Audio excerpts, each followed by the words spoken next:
One super cool feature of the SP404 is the pattern sequence, and today I wanted to kind of show how I use pattern sequencing to kind of develop like ideas and then trying to stretch it within the box. Now there are many ways that different people uses the pattern sequence of the SP404, but today I want to mainly focus on the way I use, which is the pattern edit, and then from there kind of developing patterns as I go. So I have a little beat here.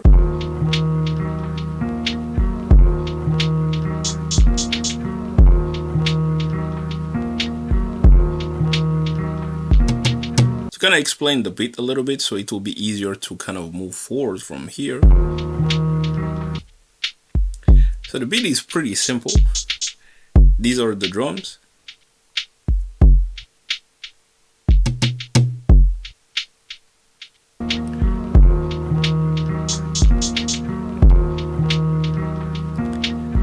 I've been kind of really liking these beats without snares these days, so no snare. But right here my beat is 4 bars, and in my 4 bars I have different ways I close the bars. So right here I have in the second bar I have hi-hats, and then to end the second 2 bars I have like a little percussion. So the cool thing is that there is this thing called pattern edit, from which I can eventually try to stretch the length of my sequence. So right now I'll do duplicate. So now my sequence is 8 bars. Let's say I want to work on the first 4 bar. So right now you see it's only the first 4 bar is kind of empty and it's moving like the cursor, but then the rest is blank. So then this means I'm working on the first 4 bars. So let's say I want to add something on these first 4 bars. Oh, let's maybe have it on the second half of the entire thing. So these second bars, and I want to add this.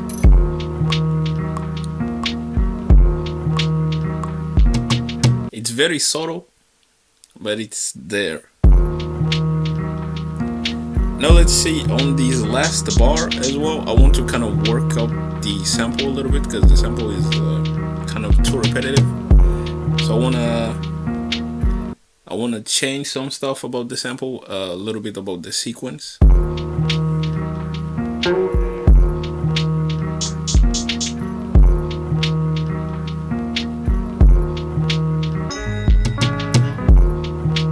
So I want to do something like this. So let's see.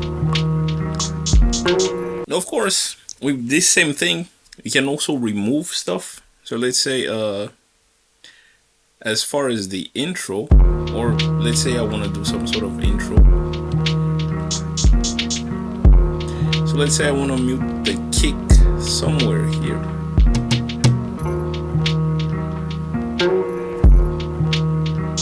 There. You can do this with like the pad motion of the SP404, but I would prefer like removing it entirely. So it was here, I think, somewhere here. So then I can also adjust the ending. So I don't want to, let's say, kind of have to wait until the very end of the beat to do something. Then I can also kind of specify which part I would like to edit. So it will be this one.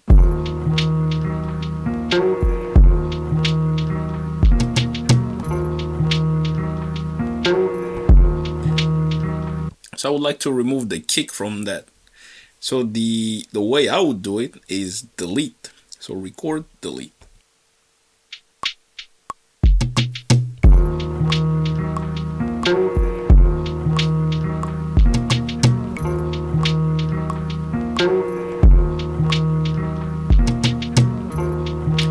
and then I just deleted the kick from that specific pattern.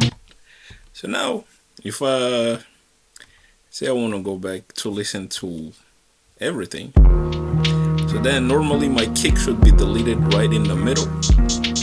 If we look at the kick right here, see, and then it starts again.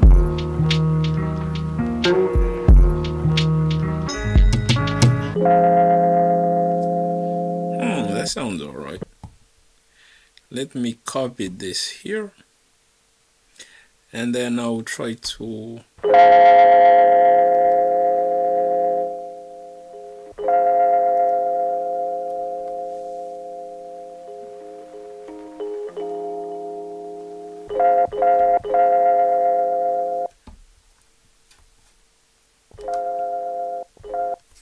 and then let's see if that fits.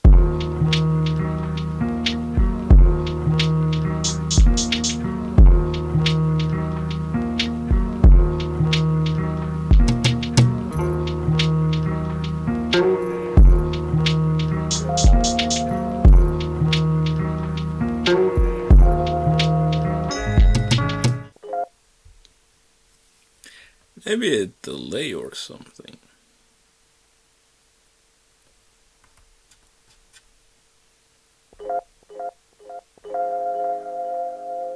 Yeah, I think that's alright.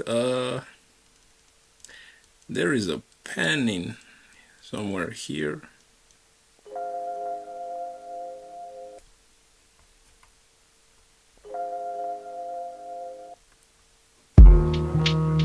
So then I want to add that when the beat kind of, the kick drops.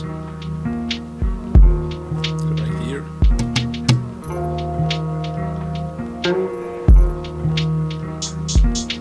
But I guess you kind of get the idea.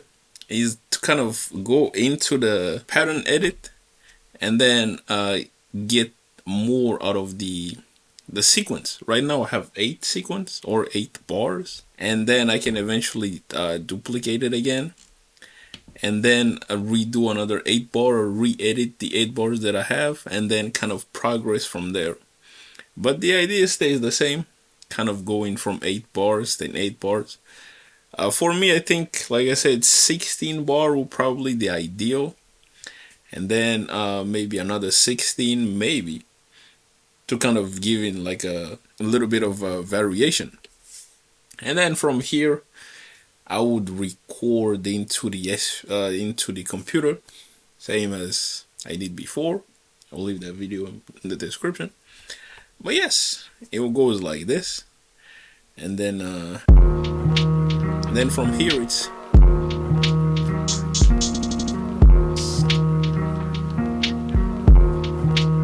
a matter of just well, playing around.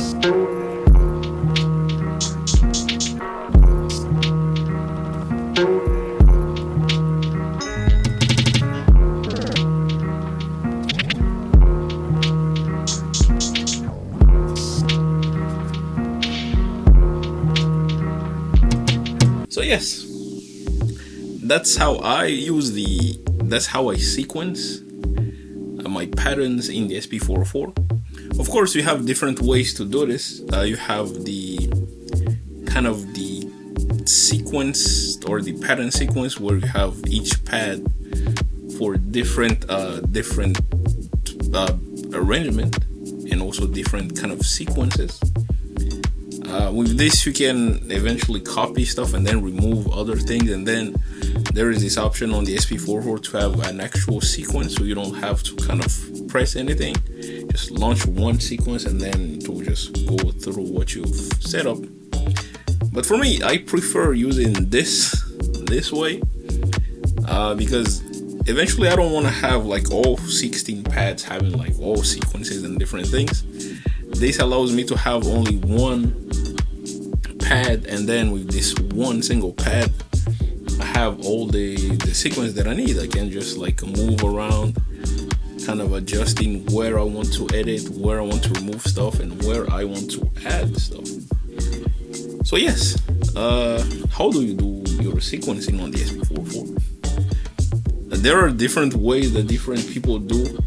I see some people do like they record the sequence as a sample and then kind of resampling the entire sequence. That is also kind of cool. But yes, this is how I do mine. This is kind of a really cool way that I've been doing sequences on the SP404. So yes, thank you for watching, and I'll catch you on the next one.